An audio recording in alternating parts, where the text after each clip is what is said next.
자, 마지막 코너입니다. 그런데 말입니다.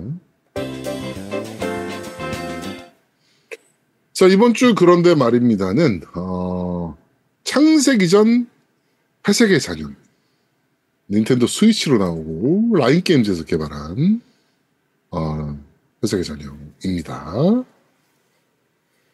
정식 시리즈 리메이크작이고요.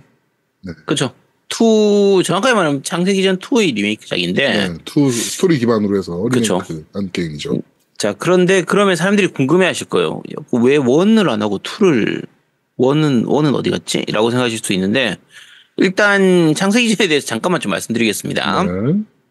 창세기전이 1995년도에 소프트백스에서 만들었던 게임이죠. PC용 RPG 게임으로 나왔었던 거고요. 당시에는 당연히 PC용으로 나왔습니다. 국내에서 콘솔을 개발하는 그런 기술력이나 그런 회사가 거의 없었기 때문에, 그래서 당연히 PC판으로 나왔었던 거고요. 그 전해인 94년도에 어스토니시아 스토리가 나왔었어요. 그렇죠. 그러니까 어스토니시아 스토리가 당시로서는 정말 획기적인 충격적인 게임이었죠.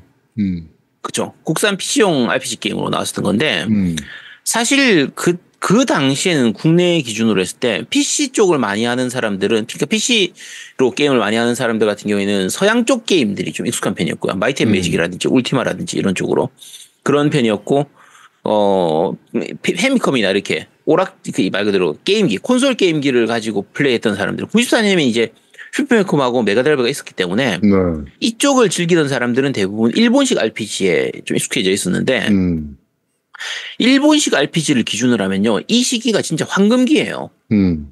자, 94년, 95년 요때가 슈퍼패미컴의 진짜 JRPG의 리즈 시절입니다. 그러니까 파이널 판타지 6가 94년도에 발매했거든요.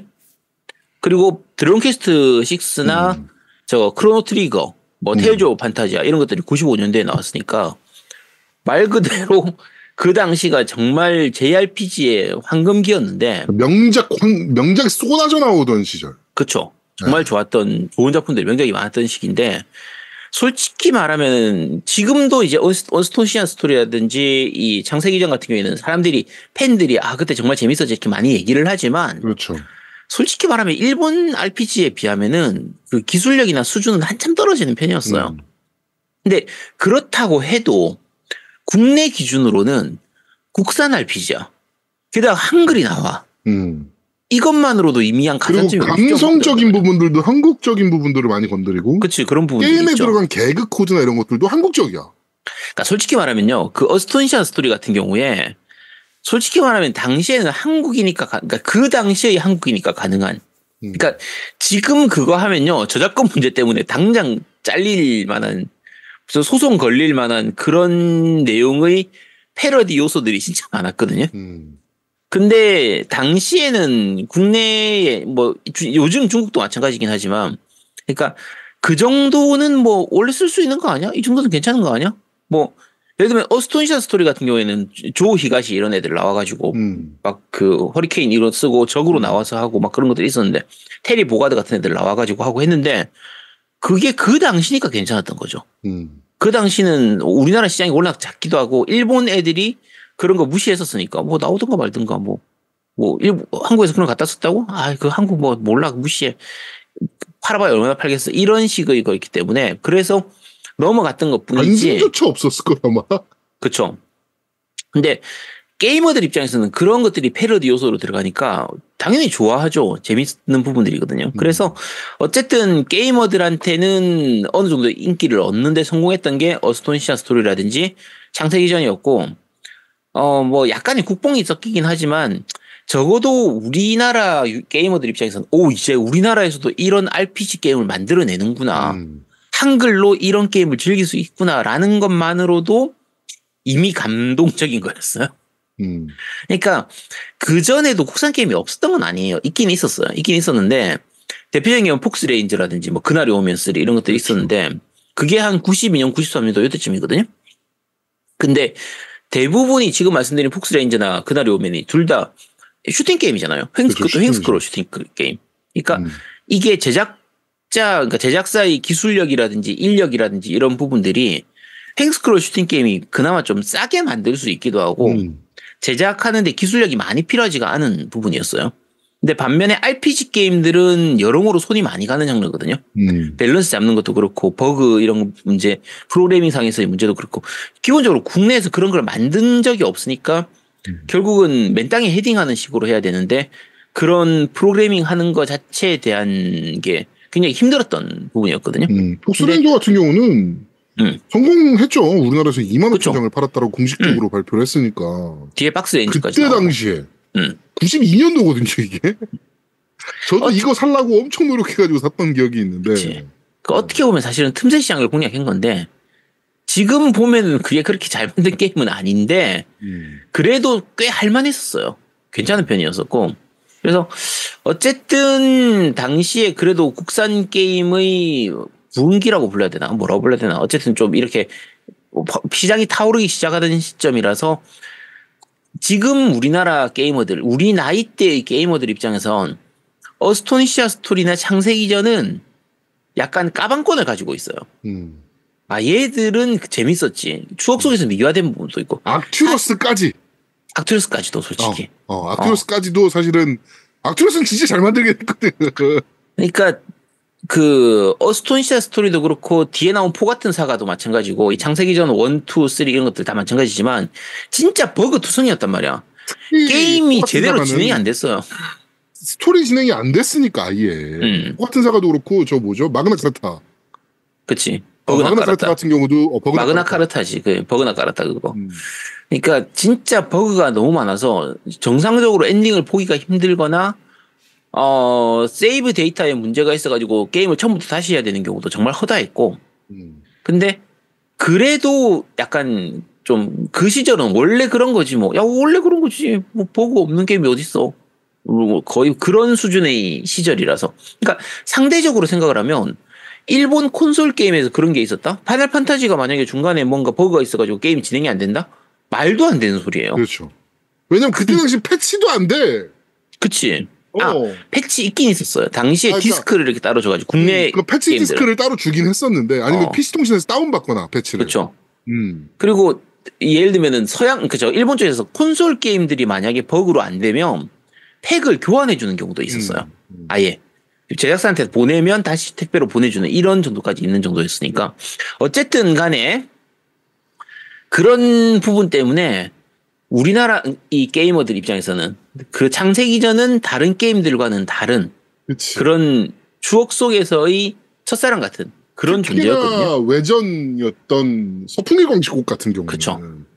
더더욱 기억 속에 많이 남았죠. 야 한국도 진짜 팝판에 버금가는 JRPG를 만들 수 있는 나라야. 뭐 이렇게 각인될 정도로 초명작으로 막 머릿속에 각인돼. 솔직히 말하면 팝판하고 어디 비빌 걸 비벼야지.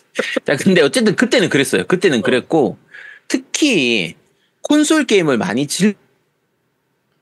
상대적으로 이 창세기전이나 어스토니시아 스토리는 저게 뭐야 싶은 건데 이제 PC로만 게임을 하던 유저들 입장에서는 이 정도면 충분히 괜찮은 할만한 게임이었고 처녀작에 가까운 게임인 것 치고는 꽤 잘 만든 편인 것도 맞아요. 사실 맞고 창세기전 같은 경우에는 그 당시에 캐릭터 디자인을 이제 그 김진 작가가 맡았었는데 김진이 순정 만화 쪽에서는 그래도 꽤 이름이 있는 작가였거든요. 당시에. 그러니까 참고로 바람의 나라도 김진이었단 말이에요. 그렇죠. 바람의 나라 같은 경우에는 김진의 원작 바람의 나라 만화를 요 IP로 해가지고 이제 만든 거였으니까. 그러니까 김진 같은 경우에 그 작가가 레모네이드처럼이라든지 모카커피 마시기 이런 것들로 해서 꽤 이제 당시 순정 만화 치고는 이제 꽤 괜찮은 작품들이 많았어요. 그냥 캐릭터 여자들 예쁘고 눈 크고 이런 애들 나와가지고 하는 그런 느낌이 아니고 나름대로는 괜찮은 작품들이 많이 있는 편이었고 제 개인적으로 생각할 때는 우리나라 국산 순정 만화들 중에서 판타지라고 해야 되나? 좀 역사물처럼. 예를 들면 뭐, 나라와 나라 간의 그런 뭐, 여러 가지 암투와. 그런 느낌. 음모와 암투 이런 것들을. 그치. 그런 것들을 순정 만화에서 녹여냈던 걸로는 이 김진이 그렸던 바람의 나라나 신일숙이 그렸던 거, 아르메아인의 딸, A4. 그거나 뭐, 리니지 같은 거. 황미나가 그렸던 레드문도 어느 정도는 있죠. 그 다음에 뭐, 김혜린이 그랬던 거, 불의 검, 이런 것들이 진짜 당시 순정 만화 작가들이 이런 걸 잘 안 그리는 이유가 그게 배경이라든지 소품 그리기도 힘들고 그렇죠. 설정 잡거나 뭐 고증 이런 것 필요한 부분들이 많아가지고 사실 국내 만화계에서는 잘 안 그리는 편이었는데 꽤 괜찮은 작품들이었거든요. 지금 저도 순정 만화에 대한 그 편견을 깨부순 만화들이거든요. 그런 것들이. 순정 만화 하면 눈큰 여자애들 나오고 막 그치 그런 느낌이지. 저 들장수녀 캔디 같은 느낌의 뭐 그런 느낌이죠. 뭐 백마탄 원장님 나오고 뭐 이래서 사실 이런 장르의 만화라고 생각을 했었는데 실제로는 뭐 아르메니아 내 딸들이나 뭐 이런 것들은 뭐 궁중 암투나 뭐 이런 것들 되게 재밌었어요. 네. 진짜 잘 만들었거든. 정말 잘 만들었어요. 그래서 그러니까 물론 바람의 나라 같은 경우에는 나중에 고구려 이런 쪽에 그 고증 문제 때문에 막 욕먹고 하긴 했는데 근데 당시에는 고증 그렇게까지 신경 안 썼던 시절이라서 그래서 어쨌든 김진을 그렇게 인기 작가였던 김진을 메인 캐릭터 디자이너로 쓰고 배경 설정이라든지 이런 것들도 굉장히 신경을 많이 써서 만들었으니까 나름대로 창석이전은 꽤 잘 만든 작품이에요. 신경이 많이 그때 당시에 디스켓 11장짜리 게임이에요. 그치. 네. 디스크 10장, 11장 대략 그쯤이었을 거예요. 뭐 그런 식이었을 거예요. 네. 그리고 나중에 CD로도 나오기도 했고 했는데 근데 사실 솔직히 스토리 내용이나 이런 것들을 보면 자세히 보면 어디서 많이 본 것 같은 내용들이 막 섞여 있긴 해요. 근데 어쨌든 당시에 이렇게 복잡한 세계관에 진짜 그런 것들을 신경 쓰면서 게임을 만들었던 것만으로도 이미 칭찬할 만한 부분이 있었죠. 그렇죠. 일러스트를 인기 만화가를 쓴다든지. 그렇죠. 막 이런 것들 사실 없었던 그때 당시에는 없었던 개념이라 우리나라에서는. 당시 진짜 대강 쓰는 경우가 되게 많았어요. 근데 대강 뭐 일본 게임 캐릭터 그냥 갖다 뭐 이렇게 뺏겨가지고 막 하거든가 뭐 이랬지. 진짜 그 일러스트레이터를 데려다가 그것도 만화가를 유명 만화가를 데려서 그렇게 배경을 만들었다는 거는. 사실은 대단한 시도긴 했죠, 우리나라에서. 그렇죠. 그냥 꽤 투자를 많이 한 작품이라고 생각을 하면 되는 거고요. 그래서 어쨌든 이게 창세기전 1편이 어느 정도 성공을 하고 나서 요 설정하고 스토리를 조금 이고 약간 고치고 이어서 창세기전 2 회색의 잔영이 나오고 그 뒤에 창세기전 외전으로 해서 외전 1편이 서풍의 강시고 외전 2가 템페스트 이렇게 나왔는데 템페스트는 사실은 당시에 유행하던 육성 시뮬레이션 게임이었기 때문에 조금은 결이 다릅니다. 조금은 결이 다르고 그 한참 지나서 나온 게 창세기전 3. 창세기전 3가 이제 파트 1, 파트 2로 해서 나눠서 그렇죠. 나왔었죠. 그리고 이때부터 그 김태형 일러스트레이터가 그 들어가면서 그림체가 완전히 바뀌었죠. 그렇죠. 그래서 창세기전은 이거부터 시작했던 사람들도 많이 있고요. 그리고 뭐 그 뒤에는 온라인 게임으로 해가지고 창세기전 아레나라든지 창세기전 4 이런 게 나오긴 했는데 창세기전 4 같은 경우에는 없는 셈 치는 사람들이 하도 많아서 팬들 사이에서는 창세기전 4는 안 나왔다라고 생각하는 사람도 되게 많거든요. 그래서 어쨌든 이런 식으로 쭉쭉 이어져 나오고 있는데 아무래도 기존 게임 팬들 특히 우리 세대 30대 40대 게이머들 입장에선 대부분은 창세기전에 대한 추억은 창세기전 2를 전후로 해서 이루어져요.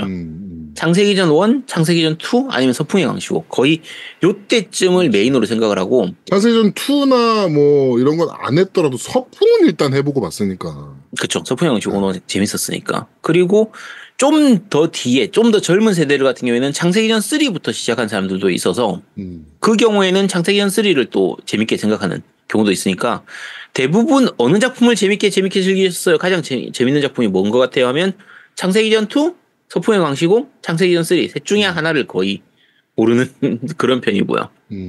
그래서 이번 창세기전 같은 경우에는 창세기전 스위치판 회색의 잔영 같은 경우에는 창세기전 2를 기본으로 했는데 아까 제일 처음에 제가 말씀드린 것처럼 아니 1은 어디 가고 왜 2를 리메이크했어요? 라고 하냐면 실제로 창세기전 2 같은 경우에 창세기전 1 시나리오를 거의 같이 넣어놨어요. 창세기전 2에다가. 근데 창세기전 1 스토리에서 뭔가 좀 이렇게 약간 첫 작품이다 보니까 설정이 나는 게 좀 꼬인 내용들 있잖아요. 요런 걸 다시 정리해가지고 약간 재편집해서 다시 수록을 한 게 창세기전 2라고 생각을 하면 돼요. 그렇죠. 그래서 창세기전 1의 내용 플러스 알파로 만든 게 창세기전 2이기 때문에 원래 애초에 창세기전 스페셜이라고 개발을 하던 게임이었고 그게 볼륨이 너무 커지니까 이제 2로 그쵸. 명명하고서 이제 2로 발매를 한 거라서. 그러니까 창세기전 1 같은 경우에는 애시당초에 이게 좀 애매하게 끝나기도 했고 원은 그냥 테스트판에 가까웠어요. 야, 이런 거 우리 만들 수 있나? 이렇게 만들면 팔리나?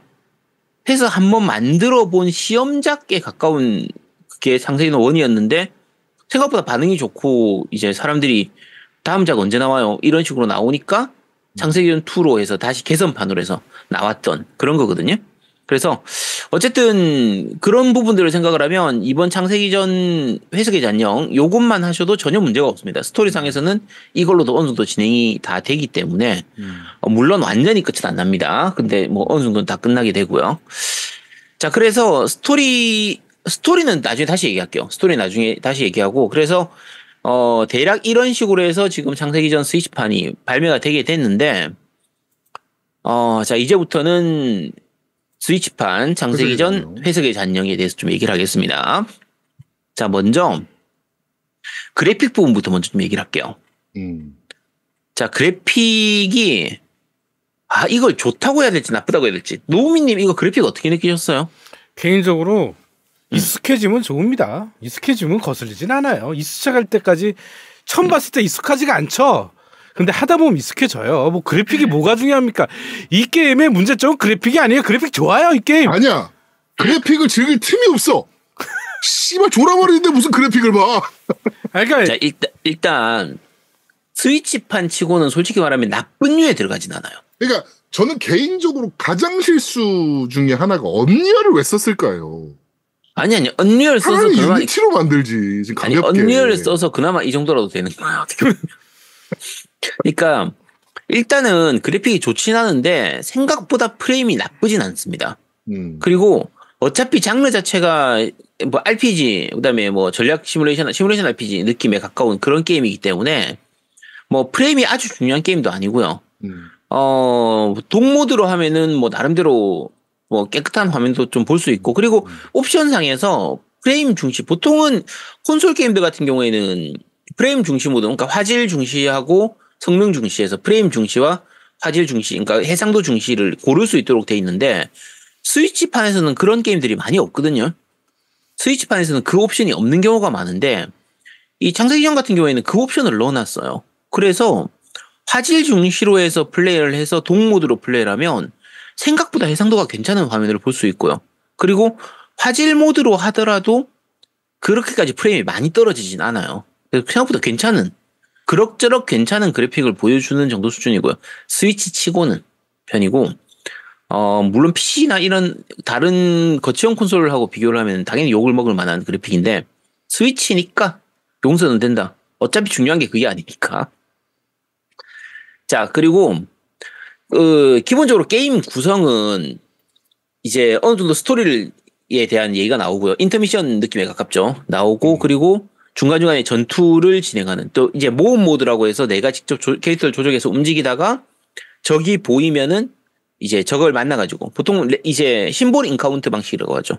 지도상에서 적이 보이고 그 적과 내가 부딪히게 되면은 내가 먼저 공격을 하면은 내가 성공을 얻을 수 있고 어쨌든 어떤 형태로든 적과 만나면 인카운트가 돼서 전투가 진행이 되는데 전투 진행되면은 전투 방식은 보통 이제 그 시뮬레이션 RPG처럼 약간 헥사 형태의 네모난 맵이 쫙 한번 깔리는 이펙트가 그쵸. 나와주면서 이제 SRPG 스타일로 변화가 되죠. 그렇죠. 근데 SRPG라고 해도 사실 맵 크기가 그렇게 크진 않기 때문에 꽤 좁은 맵에서 뭐 적당하게 움직여가면서 이렇게 싸울 수 있는 방식인데 사실 요 전투 방식은 원래 원작에서도 마찬가지였고요. 어스톤시아 스토리에서도 이 방식이었거든요. 이런 식의 심볼 인카운트에 심볼 그때는 심볼 인카운트 아니었나? 심볼 인카운트 맞았던 것 같은데 랜덤 인카운트였나? 그 당시에는 랜덤 인카운트였나 보다. 어스톤시아 스토리는. 랜덤 인카운트. 어쨌든 그 전투가 약간은 시뮬레이션 RPG 방식처럼 진행되는 이런 식의 그 전투를 썼었는데 그래서 그런지 창세기전도 마찬가지의 방식을 썼었고요. 근데 이 방식이 크게 나쁜 건 아닌데 전투를 횟수가 늘어나게 되면은 되게 지루해지기 쉬운 방식이에요. 쓸데없이 전투가 너무 많아지고 그렇죠. 조작해야 될 게 많아지는 부분들이 좀 있어서 그래서 전투 방식 자체는 뭐 이쪽 장르로서는 크게 문제가 있진 않지만 그렇다고 재밌는 방식은 아니에요, 솔직히. 좀 단조로운 부분이 있고. 이런 인카운트 방식의 전투 방식을 채택을 했으면 뭐가 있어야 되냐면 내가 움직였을 때 모험 모드로 움직였을 때와 그다음에 인카운트 들어갔을 때 그러니까 전투 모드로 바뀌었을 때가 굉장히 자연스럽게 넘어가야 되거든. 근데 그게 너무 부자연스럽게 돼요. 그러니까 너무 렉이 걸리는 것처럼 뭐가 뭐 뚝뚝뚝뚝 끊어지는 느낌이 너무 강해. 그러니까 자연스러운 게 하나도 없고 되게 부자연스러워. 그러니까 모든 게 그러니까 그게 막 답답하게 느껴지는 거지. 랜덤 인카운터가 됐던 아니면은 뭐 딱 내가 먼저 선빵을 쳐서 전투가 시작이 됐던 딱 하면 빵 하면서 쫙 쳐지고 따다닥 진행이 돼야 되는데 땅 때리면 쫙 펴졌다가 짠 이러니 그러니까 이게 땅 치면 뭐라면 쫙 좀 있다가 쫙 펴져. 그런 다음에 뭐냐면 전투 뭐 돌입 중인가 뭐가 떠 한참 떠. 그러다 또 보면 이제 그때부터 땅 하고 하는 거야. 근데 거기다 또 되게 답답하지 진행 자체가. 거기서 또 대사까지 있잖아. 그러면 또 대사까지 쳐. 이 개씨발. 대사도 이거 A 누르면 이제 빨리 넘어가는 대사들만 좀 해주든가. 안 넘어가. 진짜. 아우. 말하는 그 중간 넘어가야 넘어가는 것 같아. 아. 자, 이 게임의 가장 큰 단점으로 사람들이 많이 뽑는 게 지금 럭키잭님도 적으셨는데 모험 모드예요. 맞아. 그러니까 게임 내에서 일단 전투가 두 가지가 이제 일반적인 RPG에서 보이는 그 필드 맵, 필드 상태에서 내가 움직이면서 여러 가지를 하고 적과 만나서 싸우기도 하고 요렇게 진행하는 모험 모드라는 부분이 있고 그 다음에 이제 이 모험 모드에서는 적이 그렇게 강한 적이 나오진 않아요. 짜잘한 잡몹들하고 여러 번 싸우게 되는 이런 방식이 주로 모험 모드에서 진행되는 거고 이제 메인 전투가 되는 거에서는 조금은 큰 전장에서 이제 많은 적들, 좀 강한 적들하고 약간 제대로 한판 붙는 요런 느낌으로 진행이 되는데 문제가 이 모험 모드 같은 경우에 짜잘하게 시간이 너무 많이 걸리는 부분이 맞아요. 있고 그리고 모험 모드는 맵이 몇 가지 문제점이 있습니다. 첫 번째는 모험 모드에서 그 맵상에서 달리기 버튼이 없어요. 맞아요. 대시가 있지. 대시가. 앞으로 대시만 한번 이렇게 하는 게 있지. 그러니까 대시 버튼이 있는데 대시 버튼을 앞으로 해서 대시를 하면은 앞으로 이렇게 슥 가는 이 앞 대시하고 가만히 선 상태에서 누르면 백 대시를 해요. 뒤로 빼빼하는. 근데 실제로 게임에서 이게 쓰일 일이 거의 없습니다. 거의 없죠. 이 그리고 앞대시, 이게 앞대시나 백대시나 뭐 이런 것들이 효율적으로 사용이 되려면 그 모션과 연계돼 있잖아요. 그러니까 앞대시를 하고 빵 친다든지 뒷대시를 하고 빵 친다든지 뭐 이런 식의 연계가 굉장히 부드럽게 진행이 돼야 되는 부분이거든 사실은. 그렇죠. 그래야 대시가 효과가 있는 거지. 이거 대시하고 나서 행동 끝난 다음에 때릴 수 있으니까 이게 뭔 의미가 있어. 그래서 요 모험 모드에서는 사실 차라리 대시를 없애고 달리기 버튼을 넣었으면 훨씬 쾌적했을 게임이에요. 근데 달리기 버튼은 없고 앞대시 백대시만 있는데다가 모험 모드 이 맵이 진짜 성의 없이 만들어져 있어요. 그렇죠. 이게 맵이 굉장히 문제가 있는 게 맵하고 미니맵하고 있잖아요. 그러니까 말 그대로 실제 내가 눈에 보이는 이 필드가 있고 오른쪽에서 미니맵으로 보이는 작은 그게 있는데 눈에 보이는 걸 보고 가면 절대로 안 됩니다. 왜냐하면 자 눈에 보이는 상으로는 내가 이쪽에 길이 있는 것처럼 보여. 그래서 그쪽으로 길로 지나가려고 하면 내가 안 지나가줘요. 오른쪽 위에 있는 미니맵을 보면 그 길이 막혀 있는 길이야. 그러니까 회전이 달라요.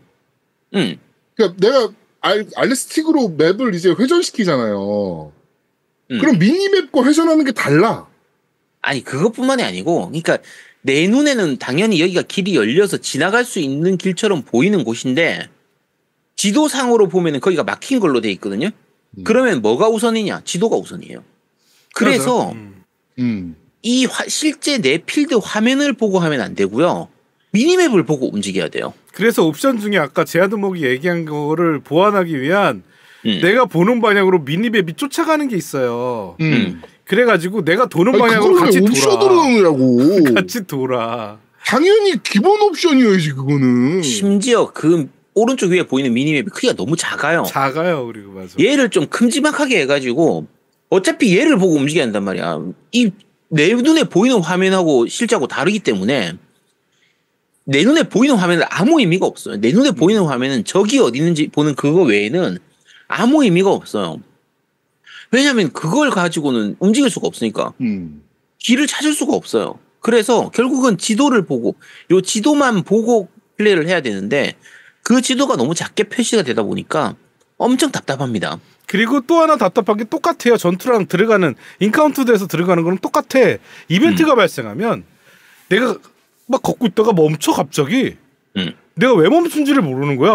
왜 멈췄지? 이러고 한참 보고 좀 있다가 대사를 읊기 시작합니다. 그러니까 그때부터는 이벤트인 거야. 그러니까 이게 이벤트와 내가 움직였을 때와의 괴리감이 너무 커. 그게 엄청나게 답답해요. 그래갖고 모험 모드를 뒤집하는 순간부터 짜증부터 나는 거야. 너무 답답해서. 그러니까 다른 것도 다른 건데 이거는 무슨 박스 한번 열 때도 씨발 모션도 느려 터졌고 그러니까 전체적으로 모션이 되게 느려요. 아까 이 게임이 그래픽이 그렇게 나쁜 건 아니라고 했는데 그래픽이 나쁜 건 아닌데 시인성은 더러워요. 맞아. 그러니까 지도상에서 그러니까 이 필드 화면상에서 상자가 어디 있는지 눈에 잘 안 보여요. 그게 저게 상자인지 그냥 돌멩이인지가 잘 안 보이거든요. 특히 어두운 곳에서는 진짜 안 보이고 그래서 그나마 다행인 게 그 상자 근처에 가면 내 머리 위에 느낌표가 딱 떠요. 삥 그렇죠. 하고 떠서 주변에 뭔가 이벤트가 있는 곳이 있다. 뭐 사람이 있든지 뭐 이벤트가 있든지 아니면 상자가 있든지 하면은 이렇게 그나마 그거 뜨는 건 친절하게 해요. 그것까지 없으면 진짜 욕먹었을 텐데 근데 기본적으로 상자면 상자가 좀 눈에 잘 보이게 이렇게 만들어 놓든지 위에다가 이렇게 뭐 표시라도 했는지 반짝반짝하게라도 좀 해주든지 이런 거라도 있으면 좋은데 시인성은 굉장히 떨어지는 편이에요. 그리고 아까 말씀드린 것처럼 맵 전체적인 그래픽은 진짜 성의 없게 만들어졌어요. 맞아요. 맵을 너무 대강 만들었어요. 뭔가 맵이 좀 고저차도 좀 있고 뭔가 여러 가지 기믹들도 좀 있고 이런 게 있으면 좋은데 개똥이나 진짜 허벌판에 아무것도 없는 그런 곳에서 그냥 빙빙 돌아다니기만 하고 전체 맵 형태 자체도 갈림길도 몇 개 없고 이걸 내가 왜 해야 되는지 이해를 할 수 없는 그런 구간이 거의 대부분입니다. 그러다 보니까 아까 제일 처음 얘기한 것처럼 모험 모드를 왜 넣었을까? 그렇지. 차라리 모험 모드를 안 넣는 게 훨씬 낫어요. 그래, 슈루드처럼 그냥 각각 챕터별로 그냥 바로 그냥 전투로 들어가면 되잖아. 모드로 왜 모드를 만들어 놔가지고 왜 모험 모드를 무슨 개똥같이 만들어갖고 씨. 아유. 그러니까 예를 들면 전투 화면에서도 전투 화면도 진짜 단조로워요. 전투 맵도 예를 들면 슈퍼로봇 대전 같으면 지금 슈퍼로봇 대전 얘기했으니까 뭐 맵에서 보면 숲이라든지 나무라든지 물이라든지 뭐 다리도 있고 뭐 건물도 있고 그렇지 건물 같은 것도 있고 해서 거기 가면 뭐 방어력이 높아진다든지 뭐 회피력이 높아진다든지 뭐 이동력이 낮아진다든지 이런 식의 그게 여러 가지 기믹이 있는 구조인데 이거는 그게 거의 없어요. 그러니까 드물게 약간 공성전하는 그런 맵들 같은 경우에는 막루처럼 만들어져 있는 거 있다거나 이렇게 그런 경우도 좀 있긴 한데 그런 경우가 거의 없습니다. 거의 대부분의 맵은 전투 맵이든지 뭐 필드 맵이든지 이런 것들은 그냥 아무것도 없는 허허벌판이에요. 그냥 왜 이런 걸 해야 되는지가 의문이 들 정도의 거의 그런 수준이거든요. 아무런 의미가 없는 것들을 자꾸 뭐 기믹이라도 좀 재밌게 넣어주든가 그러면. 그렇죠. 그러니까 이게 지금 제가 전체 플레이 분량이 한 절반 정도를 플레이를 했는데 그 총 챕터 기준으로 했을 때 절반 정도를 플레이를 했는데 아마 이게 총 엔딩까지 달린다고 하면 한 80시간쯤 걸린다고 얘기를 하거든요, 사람들이. 쓸데없는 부분 군더더기를 다 떼고 했으면 한 30시간이면 엔딩 볼 수 있는 게임이에요, 이거는. 근데 쓸데없는 것들을 가득 채워가지고 말 그대로 플레이 시간만, 볼륨만 쓸데없이 늘려놓은 거라서 이건 진짜 최악의 방식입니다. 플레이 타임 길다고 해서 좋은 게임이 아니에요. 그냥 차라리 짜잘한 전투, 쓸모없는 전투를 다 빼버리고 정말 밀도 있게 재밌게 스토리에 집중해서 즐길 수 있도록 만들면 좋은데 아까 모험 모드 때문에 이게 모험 모드의 문제점이 뭐냐면 우리가 게임을 할 때 너무 쉬우면 재미가 없잖아요.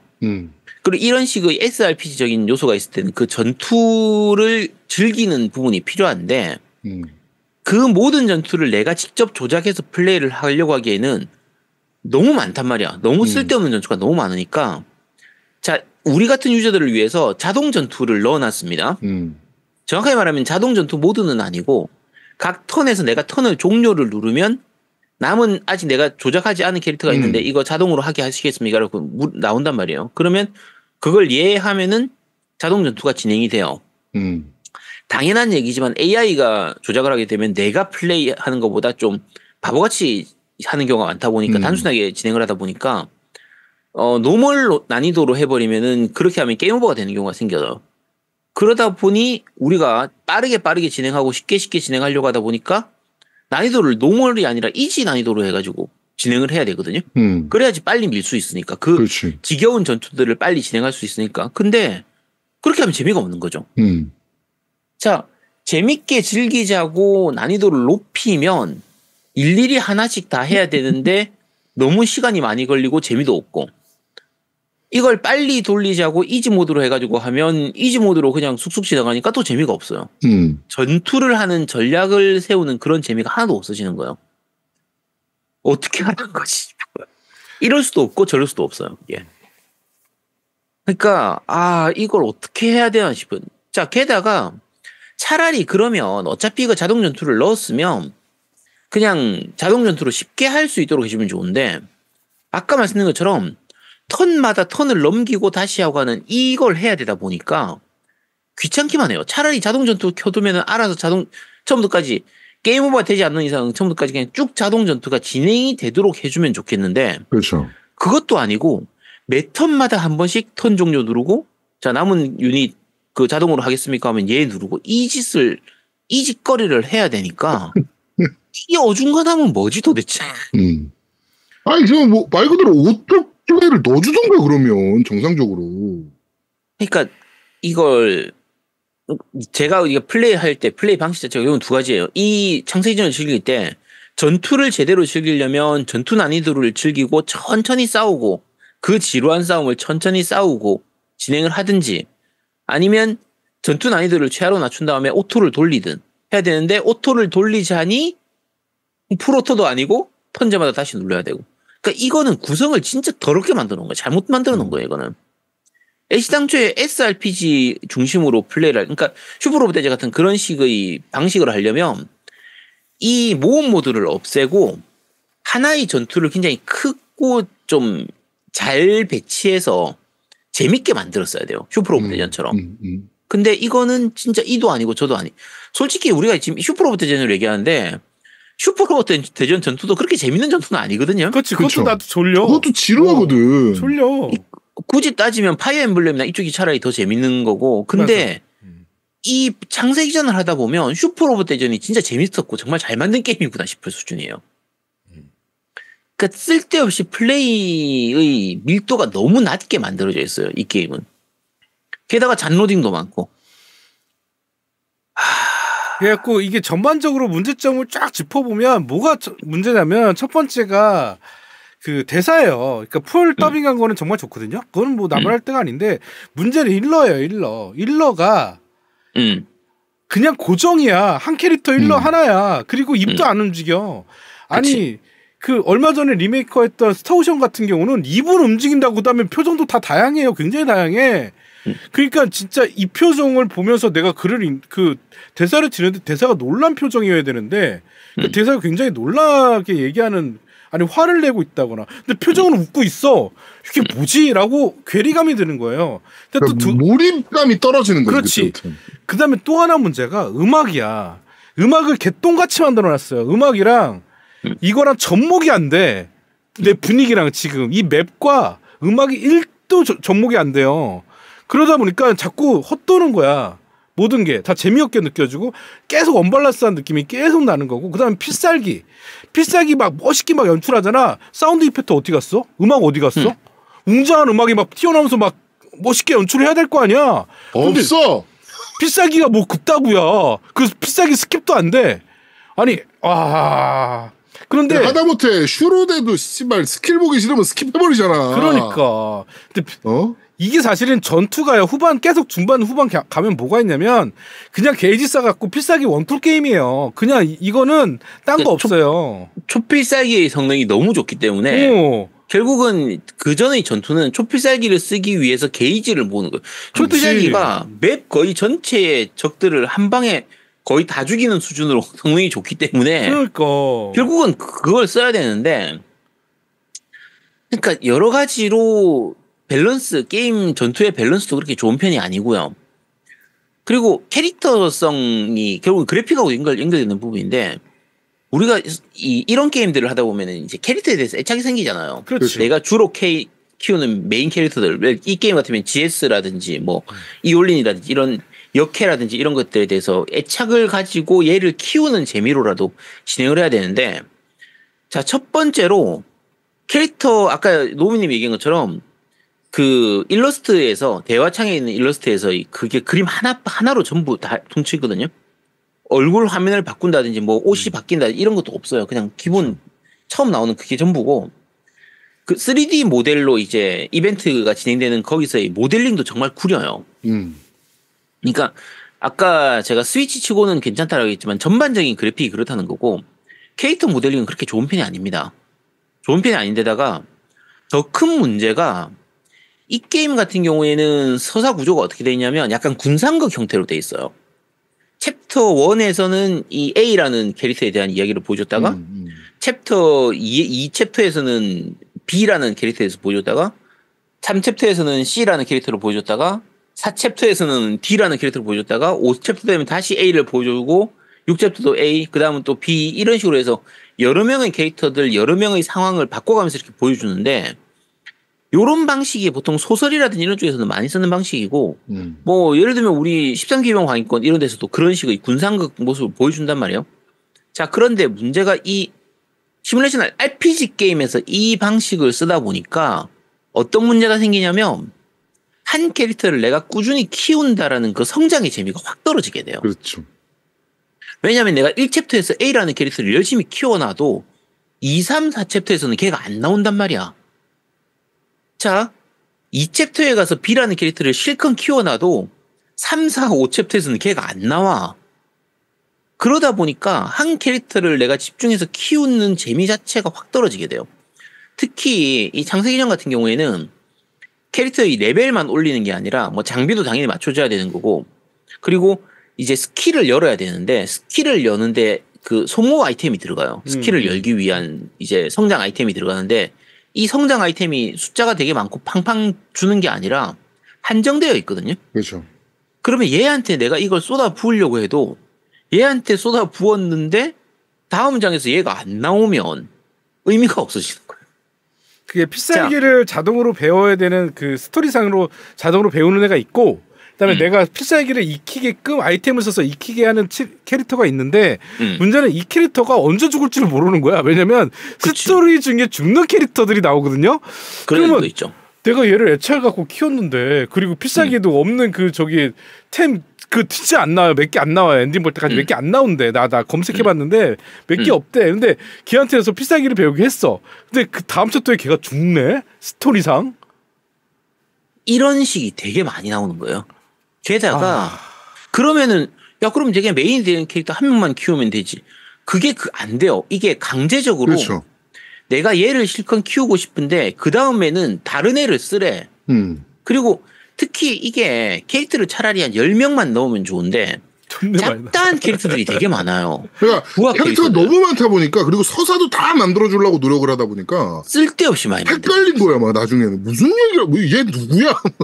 그러니까 그러니까 얼굴 복붙해둔 진짜 잡캐들 캐릭터들도 되게 많은데, 그러면 옆에서 보면 그럼 그거 안 쓰면 되지. 스테이지에서 걔를 안 쓸 수가 없게 나온다니까. 예를 들면 고정으로 메인 되는 총 한 8명이 출전하는 전투인데, 내가 주인공이 메인 되는 애는 한 2-3명밖에 없고 나머지 6명, 7명은 다 그냥 그 잡캐들로 메꿔야 돼요. 그러고 전투를 해야 돼. 그러면 이 잡캐들한테 얘한테 장비나 템을 좀 쥐어줘야 되나 말아야 되나, 이번 스테이지를 진행하려면은 뭐 회복약이든 뭐라도 좀 뭐 액세서리라도 좀 끼워야 되는데 안 끼워줄 수는 없고, 그게 끼워줬잖아요. 그 다음 턴에 걔들이 안 나오면, 예를 들면 보통 일반적인 딴 게임들 같은 경우에는 얘들이 등장했다가 사라지면 걔들이 차고 있던 장비를 자동으로 해제를 시켜주잖아요.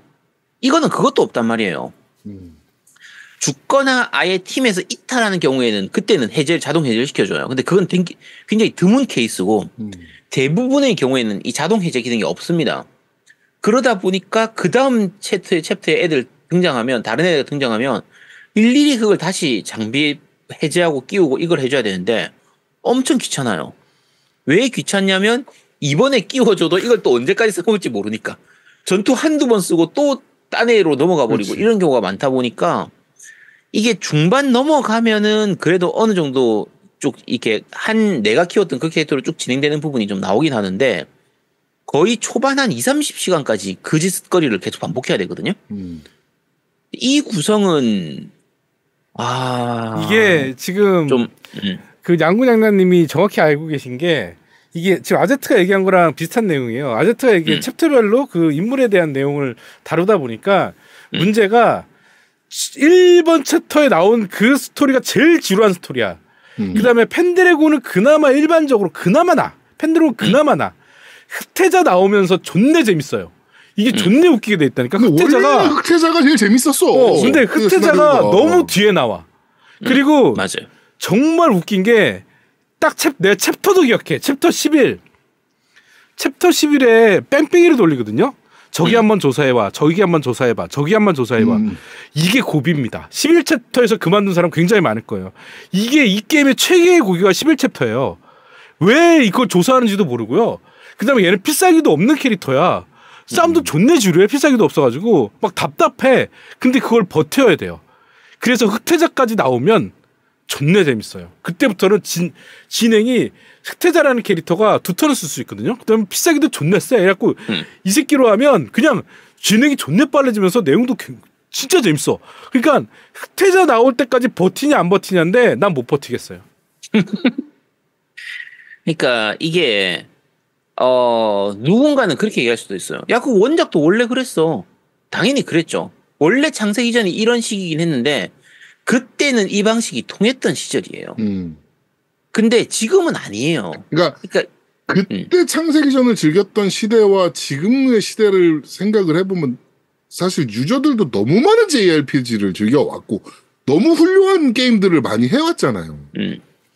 그거랑 비교를 안 할 수가 없게 된단 말이에요. 왜냐면 그때 당시 창세기 전이면 일본의 JRPG랑 그래 이 정도면 비벼볼 만하지 않을까라는 생각으로 게임을 했었지만 지금은 얘기가 다르단 말이지. 아니 게다가 자 아까 제가 말씀드렸잖아요. 94년도에 어스톤시안 스토리 나오고 95년도에 창세기전 나왔거든요. 자 그럼 한국 국산 게임 그때 그거 말고 또 뭐 나왔어요? 없어요. 자 RPG 게임들도 당시에 우리들은요. 진짜 게임이 하나 사면 두세 달을 즐겨야 돼요. 사실 그렇죠. 솔직히 말하면 돈도 많이 없고 게임 하나 사서 한 100시간, 50시간, 100시간 이상을 즐겨야 뽕을 뽑는 거고 만약에 내가 게임을 샀는데 20시간 만에 엔딩을 봤다? 그리고 그게 끝났다? 그러면은 진짜 슬픈 그렇죠. 시절이었어요. 화가 나는 시절이죠. 불과 15년 전만 해도 우리 공략집 그 번역 안 된 거 공략집에 그 저 대사 번역해 놓은 거 뭐 글 보면서 했다니까 게임을.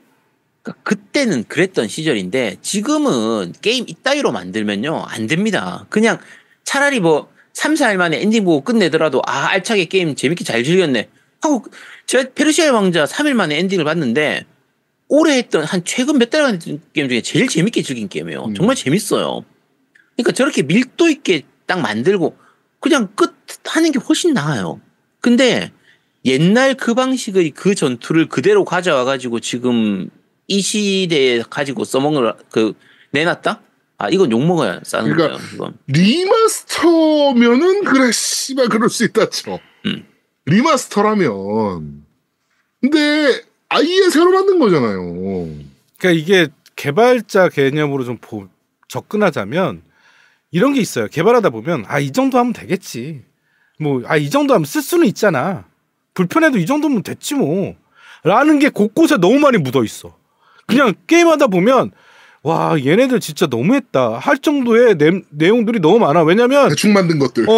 출전할 수 있는 선수 그러니까 몇 명이 할 수 있다고 하면 칸을 만약에 6명이 출전할 수 있으면 6칸만 만들어놔야 될 거 아니야. 이 빙신들이 그냥 그 판만 해서 그 플러스 버튼만 추가한 거 아니야. 6명이면 플러스 6개. 아니 그게 뭐야 성의 없이. 어디가 그래. 그러니까 그런 성의는 씨발 애초에 그래 넘어간다 치자고 그래 뭐 그럴 수 있어. 전반적인 시스템이나 이런 것들을 그대로 옛날 걸 그대로 갖고 오면 어쩌자는 거야. 이게 그리고 편의 유저 편의성이나 이런 건 진짜 1도 생각 안 하고 요새 같은 시대에. 아니 1도 생각 안 아니고 조금은 생각했는데 좀 더 생각해야 된다. 한참 더 생각해야 된다. 그리고 쓸데없이 플레이 타임을 늘리는 구간이 너무 많아요. 그 11챕터가 최고입니다. 그러니까 지금 11챕터도 얘기했는데 예를 들면 중간에 이런 거예요. 뭐 누군가 저기 이벤트장에서 그런가 이벤트에서 로봇이 나타났어. 오, 저 로봇이 나타났어. 그러면 그 로봇에 대한 이벤트로 바로 진행을 하면 되는데 굳이 내가 이동하는 그 맵으로 가서 필드로 가서 그 로봇까지 내가 이동을 해야 돼. 이동을 하고 나면 다시 스토리가 진행되는 거예요. 그러면 요 과정에서 한 30초에서 한 1분 정도 시간이 걸리거든요. 굳이 그걸 왜 집어넣냐고. 그냥 바로 로봇이 나타났네? 그리고 로봇에 대해서 바로 얘기를 하는 이벤트로 넘어가면 되는데 왜 나를 일반 이동 화면으로 가게 해서 내가 조작하게 하고 중간에 로딩도 나오고 왜 그 짓거리를 하냐는 거지. 아니 그리고 그러니까, 최고는요. 제가 여기서 느낀 거에 최고의 진짜 개발자가 너무했다라고 한 거는 딱 하나 있었어요. 뭐냐면 승급인가? 하여튼 레벨업이랑은 좀 다른 개념이 하나 있어. 그래가지고 딱 하면 이게 딱 누르잖아요. 그러면 뭐가 바뀐지를 몰라. 그냥 빵 하고 그치. 끝나. 뭐가 바뀌었지? 그러니까 다른 게임들은요. 힘이 얼마큼 바뀌고 뭐가 얼마큼 바뀌고 수치가 딱 표로 해서 이거 이렇게 바뀌어요라고 보여줘야 될 거 아니야. 그쵸. 아니면 파이어 엠블렘 같은 거에서도 그런 거 딱 나오지. 딱 나오잖아. 그런데 내가 딱 누르는 순간 뭐가 바뀐지 하나도 모르겠어. 바뀐 게 표시가 안 떠. 그럼 나는 뭐가 바뀌었지? 모르는 거야. 유저가 어떻게 알아? 바뀌기 전을 캡처해서 바뀌고 나서 캡처한 다음에 두 개를 비교해봐? 뭔 말도 안 되는 걸 만들어놔갖고 그거 어떻게 합니까? 그거를. 와. 자, 그리고 그래서 일단 캐릭터가 엄청 구리고요. 캐릭터도 구리고 잔로딩이나 뭐 UI도 되게 좀 별로인 상태인데 음악도 당연히 별로고요. 전투 시스템도 재미가 없고 자 사람들이 많이 얘기하는 정말 장점으로 얘기하는 스토리 얘기를 좀 해볼게요. 스토리는 나쁘진 않습니다. 근데 아까도 얘기했지만 상대적으로 그나마 괜찮다라는 거지. 다른 요소들이 워낙 구리니까 상대적으로 그나마 스토리는 볼만하네라는 거지. 굳이 따지자고 하면 파이널 판타지 16이라든지 파판 12의 그런 게임들하고 비교하면 비교가 안 되는 수준이에요. 그러니까 이게 보통 스토리에서 이 창세기의 스토리는 각 나라 간의 그런 여러 가지의 그 음모와 암투 그리고 이쪽이 저 제국이 들어와가지고 이걸 침략하고 그걸 다시 몰아내기 위해서 전투를 하고 하는 그런 약간 대서사시 뭐 이런 느낌이라서 삼국지, 은하윤전설 이런 걸 보는 느낌처럼 그런 걸 즐기는 건데 파판 10이나 파판 16이 훨씬 잘 만들어져 있어요. 그렇죠. 근데 이게 약간 좀 아제트랑 저랑 의견이 약간 다른 게 사실은 저는 이거 스토리를 풀로 다 보고 왔거든요. 유튜브가 올린 거를. 이게 게임 그 모험 모드랑 전투 모드 다 스킵하고 스토리만 올리는 유튜버가 있었어요. 그 스토리를 쫙 다 봤어 나는. 그래갖고 스토리를 본 입장에서는 솔직히 말씀드리면 후반부, 그러니까 중반부 흑태자 이후부터는 굉장히 전개가 빠르고요. 엔딩까지 봤으면 스토리는 굉장히 만족할 만한 수준이에요. 그러니까 그렇게 뭐 딴 거랑 비교해서 이게 아니라 그냥 국산 게임 뭐 이런 거 다 떠나서 되게 잘 만든 스토리는 맞아. 엔딩까지 봤을 경우에는. 근데 그때까지 가고 가는 게 너무 힘들다는 거죠. 네. 그러니까 스토리가 좋다라고 해가지고 정말 좋다, 뭐 진짜 명작이다 이런 수준은 아니고요. 그냥 봐줄만한 정도다. 스토리는 그래도 괜찮다 하는 그 정도 수준이라고 생각하시면 돼요. 진짜 정말 잘 맞는 이런 건 아니에요. 네네. 그런 수준이고 그리고 특히나 아까 말씀드린 것처럼 그 스토리 전개를 시원시원하게 전개가 되도록 빨리 했으면 맞아. 되는데 그 중간에 들어가 있는 모험 모드들이 그걸 다 망치고 있어요. 맞아. 자, 아까 노우미하고 저하고 처음 방송 시작할 때 이 게임을 하면 항상 졸린다라고 했던 이유가 그 모험 모드 때문이에요. 맞아요. 모험 모드에서 이동하고 나서 전투를 하잖아요. 전투할 때 자동 전투 넘겨놓고 나서 할 게 없어요. 잠깐 딴 생각하고 있다 보면 잠드는 거야. 이 패턴이 제일 많아요. 그러니까 모험 모드의 그 부분이 빠졌었으면 그리고 내가 직접 조작해서 전투를 하는 방식이었으면 훨씬 덜 졸렸을 텐데 대부분의 전투를 자동 전투로 넘길 수밖에 없는 그런 시스템으로 만들어 놓다 보니까 그러니까 물론 누군가는 반박하면 이렇게 할 수도 있습니다. 그럼 자동 전투 안 하면 되지. 난이도를 높여가지고 직접 조작하면 되지.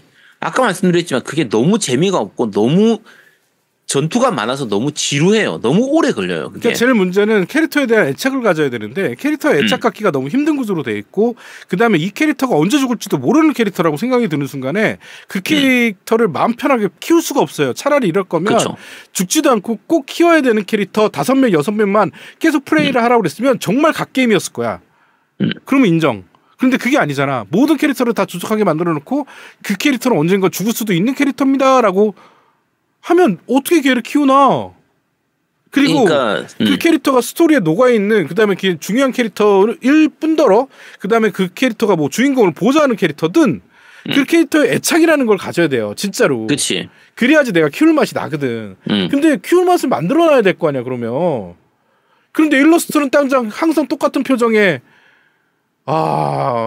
게다가 몇몇 캐릭터들은 정말 싸가지 없는 캐릭터들도 있고 이거 매력이라고는 1도 없는. 그러니까 역캐들도 기본적으로 별로 매력이 없어요. 이블린도 그렇고 이제 그러니까 이올린 걔도 그렇고 그러니까 그렇게 예쁜 캐릭터나 매력적 차라리 이거는 약간 추억 미화할 수도 있긴 한데 원작에서는 그렇게까지 안 느껴졌었거든요. 그 일러스트라든지 이런 것들을 봤을 때 그래도 괜찮은 편이었는데 이거 뭐 물론 추억 미화할 수도 있습니다. 지금 제 뒤에 보이는 얘들인데 근데 그 이번 작 같은 경우에는 아무 감성이 없어. 특히 3D 모델링 보면은 이제 목각 인형 움직이는 것처럼 마네킹 움직이는 거의 그런 느낌의 표정도 별로 안 바뀌고 그래서 그나마 들어줄 만한 거는 그 풀더빙된 그 음성 정도지. 그리고 음성도 그 음성 더빙 잘 돼 있고 연기 좋다라고 사람들이 많이 얘기하는데 솔직히 연기 그렇게 좋은 편은 아니에요. 이거는 그 성우들의 연기력이 떨어진다라기보다 이제 저희가 광고 녹음할 때 자주 얘기하지만 3명이 한 자리에 모여가지고 같이 연기를 하면 괜찮은데 3명이 따로따로 녹음을 해가지고 그걸 합치는 방식으로 한 걸로 보여요. 이걸 보면 이 게임 보면 서로 뭔가 감정이 막 이렇게 따로 노는 느낌의 그런 대화들이 굉장히 많이 보이거든요. 그러다 보니까 기본적으로 봐줄 만한 게 별로 없다. 굉장히 지루하게 진행이 되고 차라리 이걸 만약에 20시간 정도짜리 게임으로 해가지고 되게 스토리를 되게 즐기기 좋게 모든 모드 다 빼버리고 즐길 수 있게 만들어주면 그러니까 이게 군상극으로 돼 있다고 해서 1장에서는 A라는 캐릭터 2장에서는 B라는 캐릭터 3장에서는 C라는 캐릭터의 모습을 보여준다고 치면 그냥 그 캐릭터로 특정 이벤트 전투를 하는 방식으로 성장 요소 나발이고 다 빼버리고 초반부 한 15장 20장 정도까지는 성장하는 파트 다 빼버리고 어차피 그때까지 한 20장 정도까지는 한 캐릭터로 2장 3장을 이어서 하는 경우가 거의 없어요. 계속 바꿔가면서 진행하기 때문에 그럴 거면 차라리 그냥 부하들 숫자도 줄이고 그렇지. 부하 없이 한 2-3명 정도의 캐릭터만 나와가지고 한 5-6명의 적과 싸우는 요 이벤트 전투 방식으로 해가지고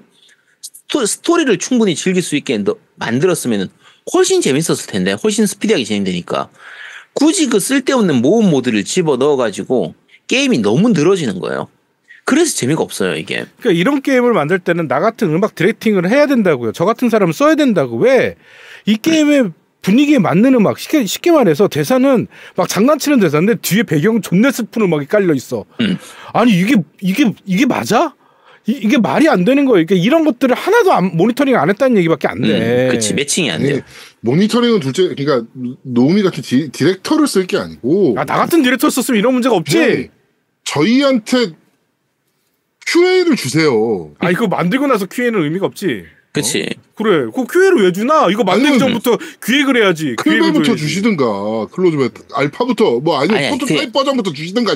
초창기부터 그 세팅 자체가 그러니까 이거는 그러니까 뭔가 디테일을 잘 살려서 만든 이런 게 아니고 저희가 보통 게임 음악을 평가할 때 그 음악 하나하나의 완성도가 높다 낮다 진짜 웅장한 노래들 진짜 돈 많이 쳐바른 노래들 아바타 같은 경우에 제가 음악을 칭찬했던 부분들이 곡 자체가 굉장히 좋아요. 그리고 배경이라든지 그런 상황하고 되게 잘 어울리는 곡들을 적재적소에 잘 썼거든요. 우리가 게임 음악 평가할 때는 항상 그 상황에 적재적소에 잘 들어갔느냐 아니냐 요걸 가지고 많이 얘기를 하는데 이 창세 이전 같은 경우에는 진짜 음악이 겉돌아요. 슬픈 장면에서도 똑같은 음악 뭐 비장한 장면에서도 똑같은 음악, 뭐 전투 장면에서도 똑같은 음악 이런 식이니까 음악이 그냥 음악을 따로 게임 따로 이런 식으로 겉돌아 버리니까 그러니까 음악 자체만 보면 뭐 그냥 들을 만한 음악들이에요. 아주 나쁜 음악은 아닌데 그러니까 뭐 작곡을 잘못했다 이런 게 아니라 그걸 잘 써먹어야 되는데 진짜 엉망으로 써먹어져 있고 뭐 배경하고 이 그런 사운드 이펙트 같은 경우도 마찬가지고 기술 쓸 때의 사운드 이펙트 이런 것들도 마찬가지고 너무 성의 없이 만들어져 있는 부분이 좀 커요. 그렇습니다. 아 답답합니다. 저는 이 게임 하면서 진짜 이게 음악이 사실은요. 아까 계속 음악 얘기를 전할 수밖에 없는 게 조르는 이유가 음악 때문이에요. 솔직히 말씀드리면 음악이 너무 자기 편한 자장가적인 음악들이 너무 많어.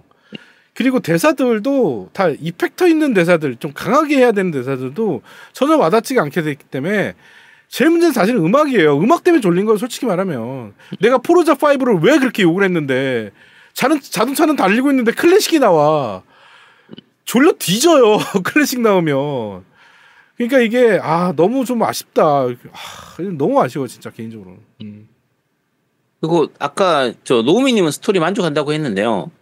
개인적으로 저는 이런 대하 서사 이런 역사극 이런 거 나온 거에서는 그 아까 파이널 판타지 계열들 파판 12, 파판 16도 마찬가지고 개인적으로 이런 식의 그 역사극에 대한 부분에서 제일 재밌게 즐겼던 것 중에 하나는 파이널 판타지 택티스거든요. 저 같은 경우에는 거기에 비하면 한참 못 미칩니다. 정말 뭐 그건 맞아. 반의 반도 못 미쳐요. 그래서 너무 큰 기대, 그러니까 딴 사람들이 하도 스토리 좋다 얘기하니까 너무 큰 기대 가지고 즐기지는 마시고요. 그냥 적당하게 뭐 그냥 봐줄 만하다 정도라고 생각하고 구입하시면 되고 보통은 저희가 국산 게임은 그래도 이제 국산 게임이니까 그래도 한번 즐겨보세요. 한번 사보세요 이렇게 하겠는데 어차피 이 게임은 제작사가 이미 문 닫아버렸기 때문에 뭐 창세기전에 대해서 애착이 있는 사람들은 구입하시도록 하시고요. 아닌 사람들은 그냥 신경 끄셔도 됩니다. 그냥 그 정도. 그러니까 저희가 게임 평가할 때 국산 게임 평가할 때 피해 거짓할 때도 마찬가지고 그렇지만 산나비 할 때도 마찬가지였고요. 리뷰를 하면서 국산 게임이니까 그래도 괜찮아. 국산 게임이니까 좀 가산점 주고 우린 그런 거 없습니다. 게임은 게임으로 평가하는 거예요. 산나비를 우리가 국산 게임이라고 해서 점수 높게 준 게 아니란 말이에요. 그 자체로 진짜 잘 만든 게임이에요. 그런데 창세기전은요. 솔직히 말하면 국산 게임이 아니었고 창세기전에 대한 추억이 없었으면 넘어가겠습니다. 나는 그 카노님이 안 보내줬으면 안 했어. 이씨.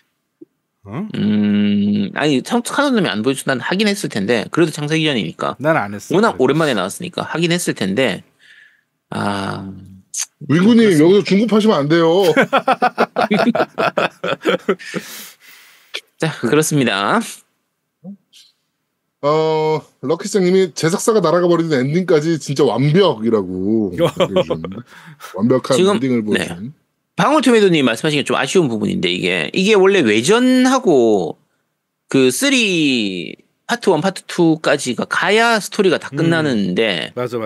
결국 우리가 이걸 못 볼 것 같아요. 네, 그렇습니다. 자 그런데 말입니다. 창세기전, 회색기전형 참 많이 기대했던 게임이기도 하면서 많이 우려했던 게임이기도 한데 기대를 저버리고 우려대로 나온 부분이 많았던 게임이라서 너무 아쉽다. 이제는 이런 클래식 작품들에 대한 리메이크 아니면 새로 만들어지는 부분들에 대해서 뭐 리부트가 됐든 그런 기대감조차 가질 수 없게 만들어버린 작품이 아닌가라는 생각이 좀 듭니다. 라인 게임의 또 그 무책임한 모습도 너무 화가 나는 부분이 있고요. 하여튼 그런 게임이었던 창세기전, 회색기전형 여기까지 리뷰하도록 하겠습니다.